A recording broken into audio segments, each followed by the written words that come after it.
local news, local weather, and local sports. On your side. Channel 2 News at 6 starts now. We begin tonight with new information just into our newsroom in the last hour. 2 on Your Side has obtained a letter from the Gao School informing parents that a New York City security firm has been brought in to scan the campus for so-called unauthorized devices. Thanks for joining us here on WGRZ Plus. I'm Dave McKinley. It comes following the arrest of former school administrator Matthew Fisher after sexually explicit images of naked boys under the age of 10 were allegedly found on his school-issued laptop. According to the FBI, more images depicting fully clothed boys appear to be from a hidden camera in an on-campus dorm room. While students are off this coming week for Thanksgiving break, the entire campus, including dorms, locker rooms, and bathrooms, will be searched for unauthorized devices such as hidden cameras. Any parent who believes their child may have been involved should call the FBI at the number on your screen. As violence continues in the Middle East, we've seen our share of clashes here in the United States between people who support one side or the other. But today in Buffalo, people who are pro-Palestinian and those who support Israel met to speak as one voice for a ceasefire and made a call for an end to the hostilities. It's not about race or religion. If you have humanity, you come out and you demand ceasefire. Ceasefire means immediate engagement by the international community toward a just and lasting peace in Palestine. Ceasefire is the only way to prevent more death and destruction. Several hundred people attended that rally in Niagara Square this afternoon, calling for peace in the Middle East. 5 people are being assisted by the Red Cross after their Mandan Street home burned down. It happened last night just after 8:30. Fire investigators say about $150,000 in damage was done to the property. Tonight, the cause of the fire is still under investigation. Thanksgiving will be here in less than a week, and tonight 3 churches are making sure those who may not be able to afford a Thanksgiving meal will have one. Our Keelan Berrien joins us from the newsroom with more on how these churches are coming together. Keelan? Yeah, Dave. Members from University Presbyterian Church and Temple Beth Zion all met at Calvary Baptist Church to pack about 1,200 Thanksgiving meals and deliver them to residents. Senior pastor of Calvary Church, Corey Gibson, says this unique event happens every year. And what makes it so unique is seeing multiple denominations working together. Gibson says crossing denominational lines show how different communities can collaborate to do something great, which is why Leanne Grace, an elder at Presbyterian Church, says members of her church are joining. She says tragedy on May 14th made her church want to do more. It's a wonderful experience being able to give back to the community and express our gratitude, our own particular thanks for what we have. I certainly believe in reaching across denominational lines to see to it that we're all doing the work that God has intended for us. It just absolutely warms my heart, and it really shows that we truly can come together to do a work that is greater than ourselves. So Gibson says when he first joined this initiative, he never imagined seeing so many volunteers wanting to join. But we have more of that story coming up later on at 11 o'clock. On Your Side in the newsroom, Keelan Berrien, Channel 2 News. We look forward to that. Our cameras, meanwhile, we're on Genesee Street, where a local activist was handing out turkeys at the Price Chopper grocery store. This 6th annual event provided more than 150 birds to local families. Stefan Wright spoke with 2 on Your Side about what drives his efforts. It's always been a passion of mine to give back to the community. I come from this community. I lived in this community my whole life. I'm 29 years old. I was born and raised in this community. And my mom always taught me it's better to give than receive. So I live by that, and I'd rather be a blessing to others because that's how I get my blessings to come back to me. Wright says this turkey giveaway was put on pause during COVID, but brought back this year because of rising grocery prices. If your favorite part of Thanksgiving is dessert, folks today had a chance to pie it forward. Jam Parkside partnered with Pie It Forward Buffalo to collect Thanksgiving pies for the Buffalo City Mission. They say this will ensure that veterans, the elderly, and homebound people will be able to have dessert after their dinner. People love to help, but sometimes it's like, how do I help? I don't know, it seems like too big a thing.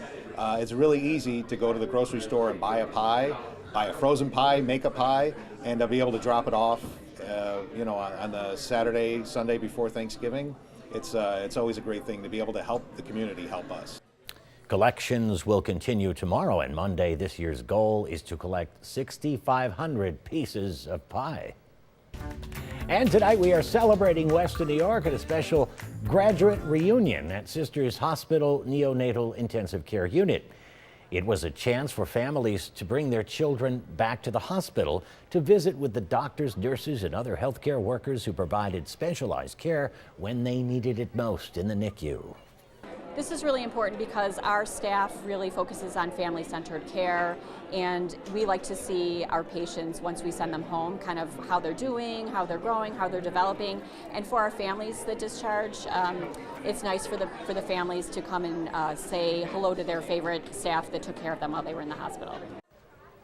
And today's was the first graduate reunion since 2019. And the Bills are hitting the field in less than 24 hours. Let's send it over to Lindsay with a preview of that game. Linz?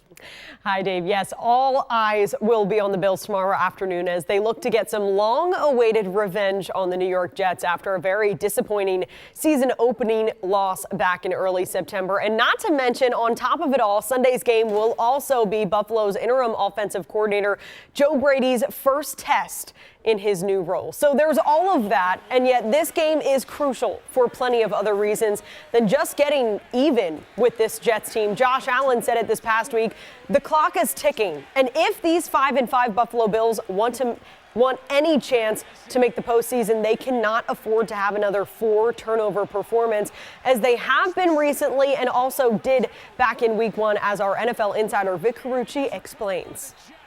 With a continued fade pattern that they're running with regard to the postseason, yeah, the stakes are as high as they can be. This is another conference game that they cannot add to the loss list. You already have 5 of those, and it's another division game that you can't add there. Those are the things that hurt you badly in the tiebreaker scenarios for the postseason. So there's a lot at stake, and not to mention trying to end a 2-game skid, but really it's bigger than that. They've lost 4 of their last 6 and have not looked like a team that is anywhere near ready to play after the regular season.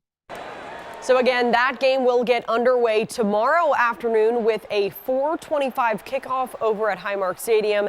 And a reminder, the only 2 players with a game designation are defensive tackle Jordan Phillips and receiver Trent Sherfield, who are both listed as questionable for this one, but everyone else should be good to go.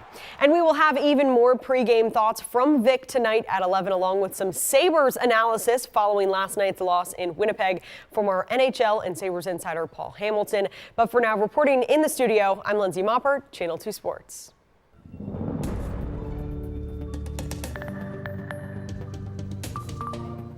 Hi everybody, I'm Paul here with your forecast. It was a nice day today. It was a little chilly, but we saw plenty of the sun. And taking a look at the current satellite and radar, just some clouds here and there, but a lot of clearing over most of western New York, especially the south towns and the southern tier. Zooming out here and seeing the big picture, you see what's coming next. A whole lot of nothing, at least for the next couple of days. Obviously the system out here, we're going to be timing that out in a moment for Thanksgiving. Stay tuned. But right now, the closer view on Future Look shows clear skies as we go throughout the evening. Tonight we will have some clouds entering the area overnight tonight into tomorrow morning, and then we do have some possible lake effect showers coming through the area Sunday morning. They're more so going to be just like a nuisance shower here and there. Some of this might be freezing rain in some of the higher elevations if it does make it a little bit further inland, but by the time we get into the late part of Sunday morning and then Sunday afternoon, that has pretty much moved out, and we're going to see clearing once again for Sunday, so plenty of sun throughout the rest of the weekend, so that is great news there. Clearing still as we get into the day on Monday. Finally, we do see Monday night some clouds enter the area once again, and those stick around through most of the day on Tuesday, but here is what we are trying to time out. So Future Look shows Tuesday late morning, early afternoon. That's when we see this next system coming into our area. Some snow, some mixed precipitation, and some rain as well, but the models have been ever evolving where it looks like the impact of this system is not going to be as significant as we once thought, at least in terms of the lake effect snow event. So big picture, once again, this comes in, and timing it out, it hits our area Tuesday late morning, early afternoon, and it lingers. This used to be pretty much snow.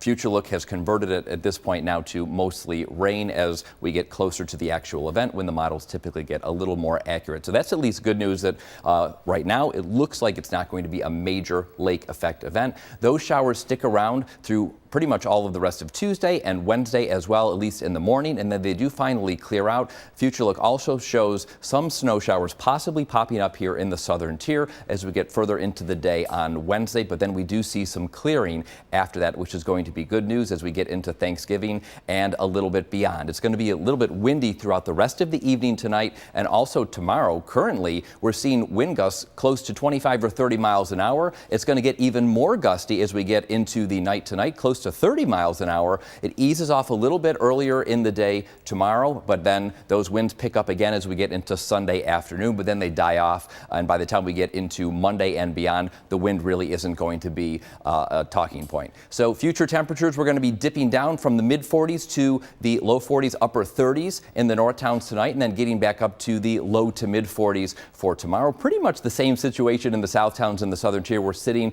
in the low 40s, upper 30s right now. We're going to dip down to the mid to low 30s in a lot of areas tonight, and then back up to the low to mid 40s for most of western New York as we get into the day tomorrow. We are seeing temperatures cooler than normal for this time of year. We're supposed to be right around 47 degrees for our normal daytime high. You see that most of us here in the country are affected by this cooler air. By the time we get into Wednesday and Thursday, we are going to be especially cool throughout that period of time. And as I said, 47 is where we are supposed to be. We are 5 to 10 degrees below average for pretty much the entire next stretch here. So tonight we're going down to 37 degrees. It's going to be mostly clear, but again, we're going to have that breeze gusts up to 30 miles an hour and sustained winds 10 to 20 miles an hour out of the west. Sunday up to 42 degrees. It's still going to be breezy throughout the day on Sunday, but then partly cloudy, 26 degrees overnight Sunday into Monday. Obviously, we're looking at the Bills game for Sunday, so out at the stadium, 41 degrees to start the game. The temperature is really going to take a little bit of a nosedive. By the time we get to the end of the game, it's going to be in the mid to actually lower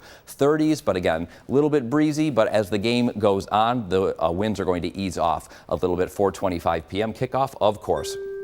So here we go with the 7-day. We're going to see plenty of sun the next 2 days, but it is going to be a little on the cool side. We do see this rain coming into the area Tuesday late into Wednesday. There is certainly a chance that we could see a little bit of mixed precipitation or some snow. That is going to linger throughout the day on Wednesday and possibly into the first part of Thursday, but it looks like we might have some clearing after that. It looks like Friday there shouldn't be any rain and you're seeing plenty of the sun. It looks possibly like Saturday we might see a raindrop or two, but it's a little too early to tell exactly. Pretty much the same for the south towns or the southern tier. I did keep an extra snowflake or two in the forecast for the southern tier, especially as we go Wednesday into Thursday. We're going to continually be looking at the models as they keep making the runs and update this in the next few days as we get closer to that Wednesday, Thursday time frame. But at least we are going to be seeing some sun for the next couple of days, and it looks like that chance of a major lake effect snow event has diminished in the last day or so.